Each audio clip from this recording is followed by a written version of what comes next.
Hello बच्चों, आदाब, नमस्कार, अस्सलाम वालेकुम। आवर लर्निंग स्पॉट में आपका स्वागत है। आज के इस वीडियो में हम प्रश्नावली 1.1 के बचे हुए कुछ प्रश्नों को हल करेंगे।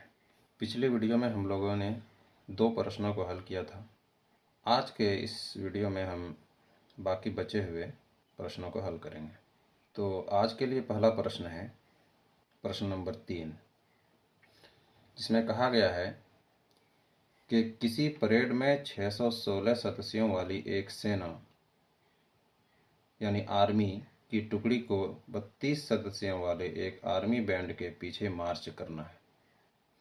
दोनों समूहों को समान संख्या वाले स्तंभों में मार्च करना है। उन स्तंभों की अधिकतम संख्या क्या है जिसमें वह मार्च कर सकते हैं। प्रश्न में दिया है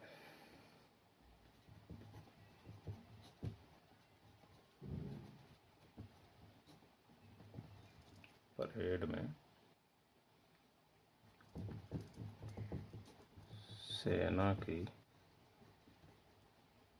संख्या, ये 3 नंबर का प्रश्न है, बराबर 616 और आर्मी बैंड में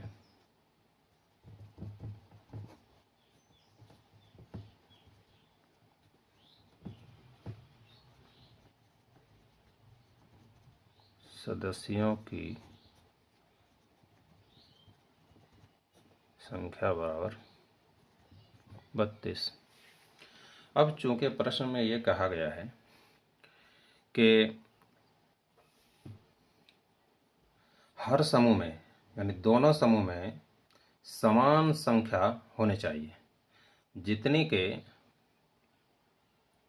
एक लाइन में हो उतनी ही दूसरे लाइन में हो। यानी अगर ये उदाहरण के तौर पर हम समझें कि अगर आर्मी बैंड वाले सदस्यों की संख्या अगर 2 है एक स्तंभ में, तो बाकी स्तंभ में भी 2-2 ही हों। इसी तरह से ये परेड में जो सेना भाग ले रही है, एक स्तंभ में सेना की संख्या जितनी हो उतनी ही दूसरी बाकी स्तंभों में भी हो। तो हर एक स्तंभ में सेना की भी संख्या समान हो और आर्मी बैंड में सदस्यों की संख्या भी समान हो। तो ऐसा हम कैसे पता कर सकते हैं? और इसमें एक बात यह भी है कि स्तंभों की संख्या मैक्सिमम होनी चाहिए, ज़्यादा से ज़्यादा। तो इसके लिए हमें HCF निकालना होगा। HCF हाईएस्ट कॉमन फैक्टर, यानी कि जिसे हम अपनी भाषा में क्या बोलते हैं, महत्तम। तो HCF 616, 32 का। तो हम निकालेंगे इसको यूक्लिड विभाजन प्रमेयिका के हिसाब से। तो 616 बराबर 32 गुना कितना जाएगा, 19 + 8। अगले स्टेप में क्या होगा, 32 बराबर 8 गुना 4 + 0। चूँकि ये 8 जो है ये भाजक का काम करता है और हम जानते हैं भाजक वो भाजक जिससे कि पूरा पूरा कट जाए, शेष शून्य हो जाए, वही उसका महत्तम समापवर्तक होता है। तो इसलिए HCF 616, 32 बराबर कितना हो गया, 8। अतः स्तंभों की संख्या कितनी हो जाएगी,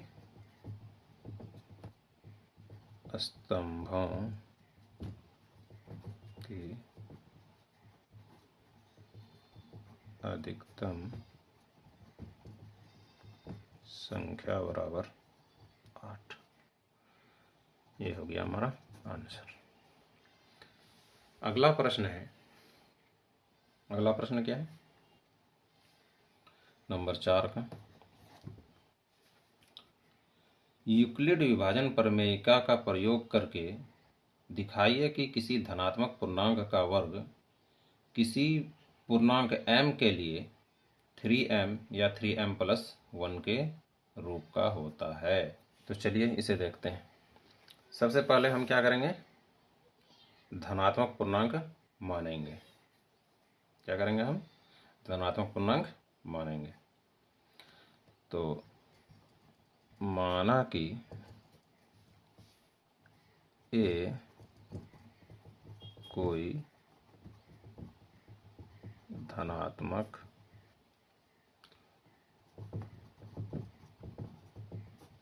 पूर्णांक है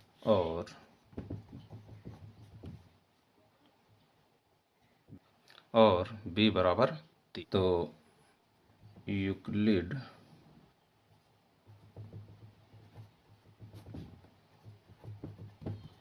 विभाजन प्रमेयिका के अनुसार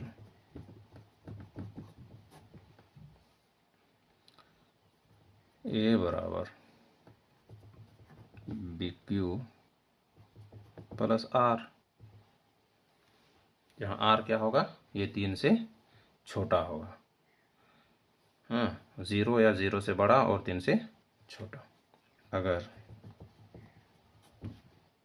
R बराबर 0 तो a बराबर क्या हो जाएगा, 3q प्लस 0। चूँकि यहाँ पे दिखाना हमें ये है, पूछा क्या गया है कि पूर्णांक का वर्ग। चूँकि ये जो है मैंने कोई धनात्मक पूर्णांक माना है, तो इसके वर्ग को दिखाना है कि वो 3m या 3m प्लस 1 के रूप का हो सकता है। तो चलिए देखते हैं आगे। तो हमें इसका वर्ग करना होगा। तो a स्क्वायर बराबर क्या हो जाएगा, 3q का स्क्वायर। चूँकि ये ज़ीरो का कोई मान नहीं होता है, इसलिए ज़ीरो को इसलिए अगले स्टेप में हमने नहीं लिखा, लिखने की उसको ज़रूरत नहीं थी। बराबर 3m, हम इसको m मान लिए, इसको क्या मान लिए, m मान लिए q स्क्वायर को। तो a स्क्वायर बराबर 3m। इसी तरह से अगर r इक्वल टू 1 तब a बराबर 3q प्लस 1 या a स्क्वायर बराबर 3q प्लस 1 का होल स्क्वायर बराबर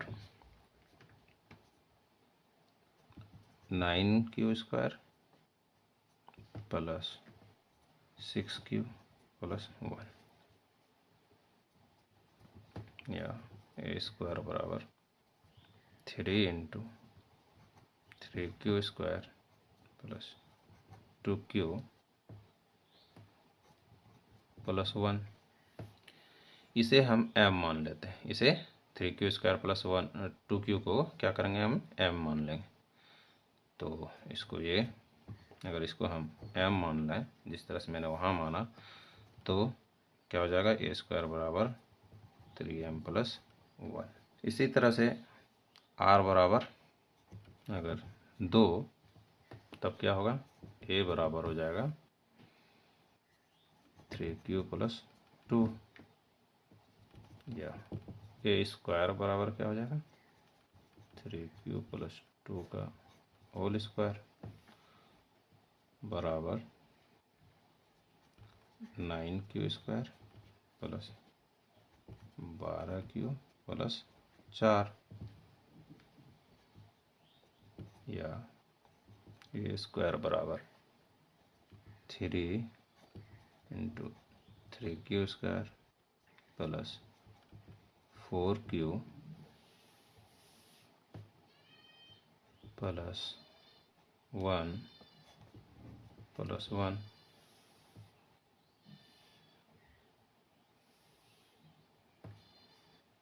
या a स्क्वायर बराबर, इसको m मान लेते हैं, 3m प्लस 1। तो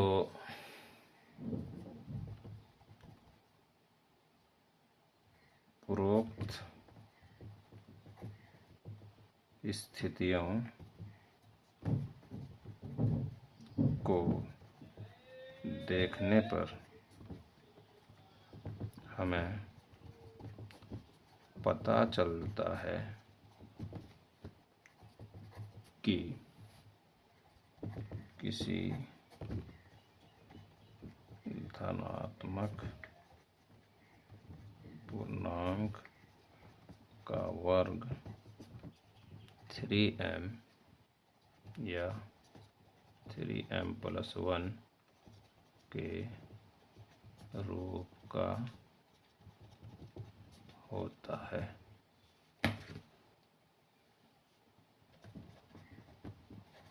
सॉल्व्ड। अगला प्रश्न नंबर 5 है। इसमें क्या कहा जा रहा है? यूक्लिड विभाजन प्रमेयिका का प्रयोग करके दिखाइए कि किसी धनात्मक पूर्णांक का घन 9m, 9m+1 या 9m+8 के रूप का होता है। जिस तरह से हमने पिछले क्वेश्चन में माना कि कोई धनात्मक संख्या a है और फिर उसी को आगे ले चल के हमने प्रूफ किया, उसी प्रकार से हम इस प्रश्न में भी हम मानेंगे। क्या मानेंगे? माना कि ये कोई धनात्मक पूर्णांक है और b = 3 मान लेते हैं। चलो 3, तब यूक्लिड विभाजन प्रमेयिका के अनुसार जब r = 0 तो a = क्या हो जाएगा? 3q + 0 या a³ बराबर 3q का क्यूब बराबर 9q³ या a³ बराबर 9q का क्यूब।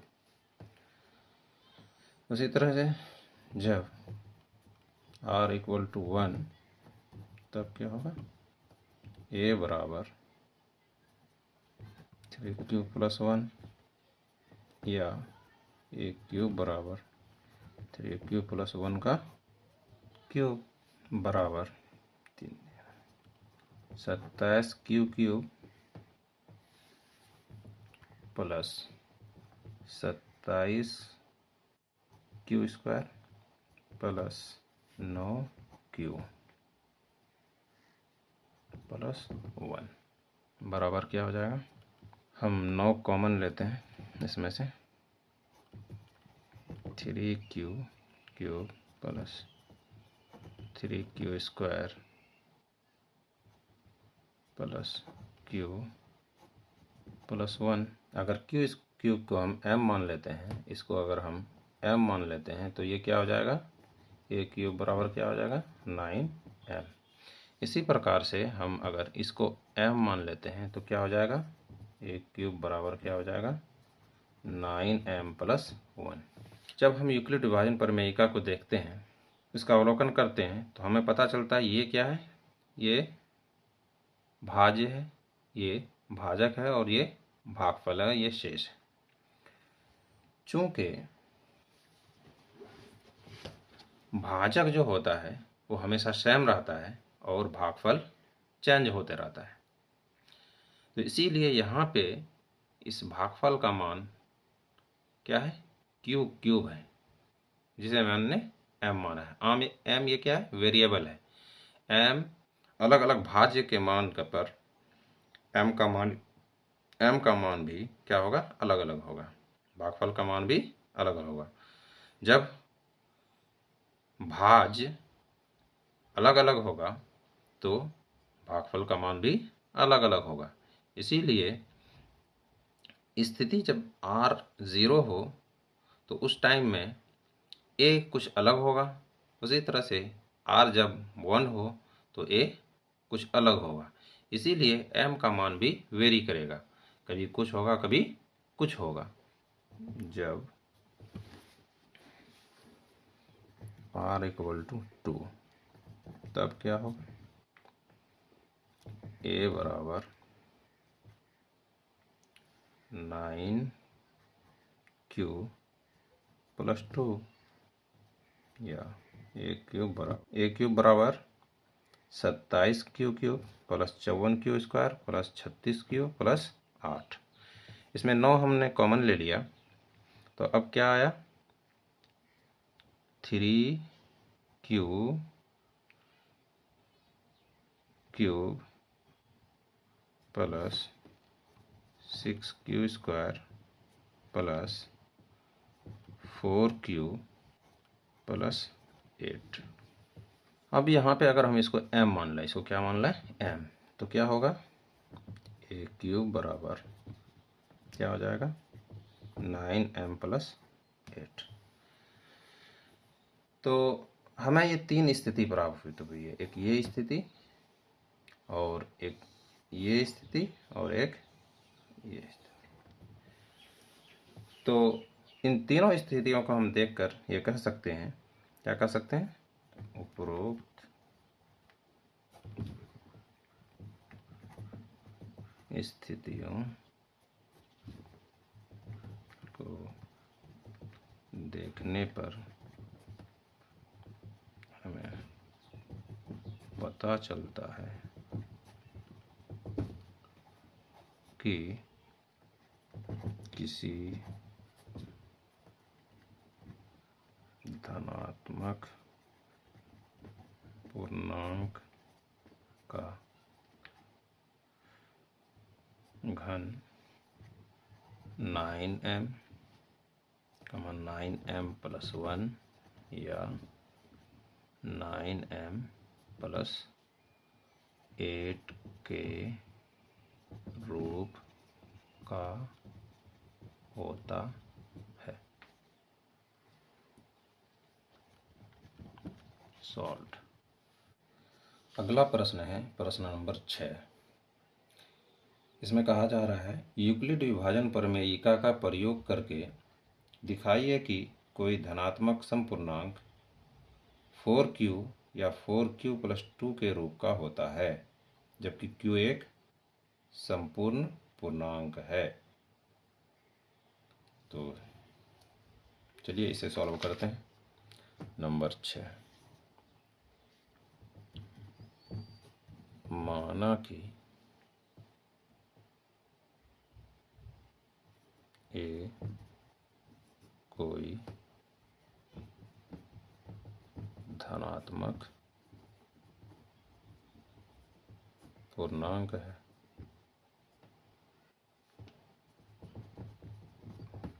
और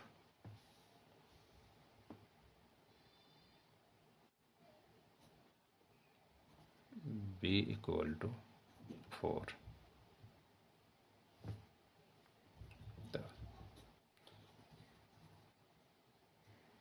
यूक्लिड विभाजन प्रमेयिका के अनुसार क्या होगा, a बराबर 4q + 0 जब r = 0। जब r = 0 हो तो a बराबर क्या होगा, 4q + 0 या a बराबर 4q। इसी तरह से जब r बराबर 1 हो तो a बराबर क्या होगा, 4q + 1। उसी तरह से जब r = 2 हो तो a बराबर क्या होगा, 4q + 2। इस तरह r बराबर 3 हो तो a बराबर क्या होगा, 4Q प्लस 3। जब हम r के विभिन्न मानों पर r equal to 0, r equal to 1 और r इक्वल टू 2 और r इक्वल टू 3 पर a का मान देखते हैं तो हम पाते हैं कि r इक्वल टू 0 पर a का मान जो है वो क्या है, एक सम संख्या है। क्या है, एक सम पूर्णांक है। इसी तरह से r इक्वल टू 2 पर क्या है, एक सम पूर्णांक है। a का मान क्या है, एक सम पूर्णांक है। तो उपरोक्त स्थितियों को देखते हुए हम ये कह सकते हैं क्या, तो उपरोक्त स्थितियों को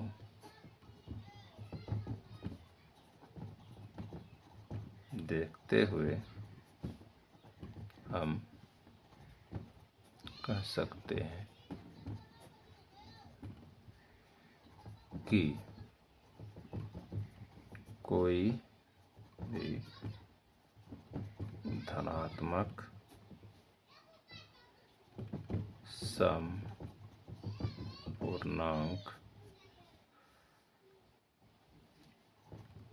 4Q या 4Q प्लस 2 के रूप का होता है।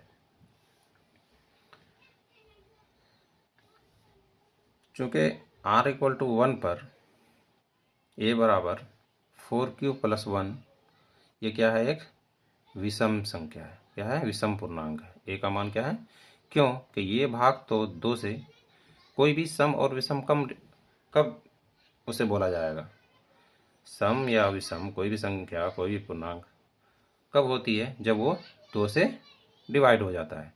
तो हम इसमें देख रहे हैं कि ये तो 2 से डिवाइड हो रहा है ये पार्ट, लेकिन ये पार्ट 2 से डिवाइड नहीं हो रहा है। तो a का मान जो है ये दोनों को मिलाकर है, तो दोनों को डिवाइड होना चाहिए।